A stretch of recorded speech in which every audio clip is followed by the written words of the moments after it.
Hallo und herzlich willkommen a Weser Wutrobne Witajcie zu unserer zweiten Soblex-Lektion. Beim letzten Mal haben wir in den Suchschlitz ein sorbisches Wort eingegeben. Heute ist ein deutsches dran. Ich entscheide mich jetzt für Vater. Wir geben Vater ein, drücken auf Enter und Soblex gibt uns verschiedene Übersetzungsvorschläge. Zum Beispiel Nan, Nank oder auch Nanoski. Als nächstes versuchen wir es mal mit einem Wort, nicht in seiner Grundform. Ich entscheide mich jetzt für Nanojo, ein Substantiv. Man kann bei Soblex auch konjugierte oder deklinierte Wörter eingeben. Also Nanojo und Enter.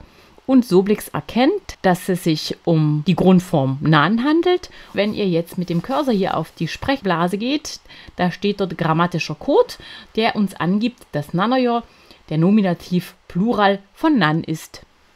Jetzt möchten wir uns noch einmal anschauen, wie in Soblex die Suche nach ähnlichen Wörtern funktioniert.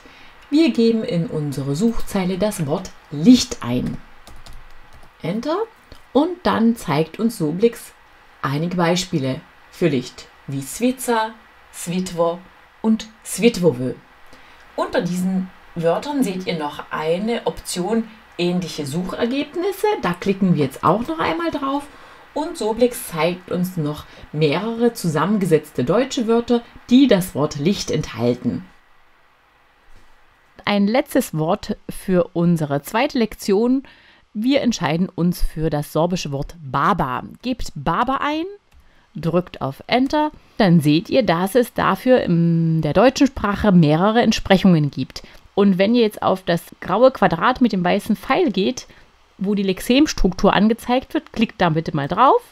Dann seht ihr schon 3 Entsprechungen hier in der vertikalen angezeigt. Ein bisschen übersichtlicher. Also Baba kann die Hebamme sein, der Napfkuchen oder auch eine alte Frau.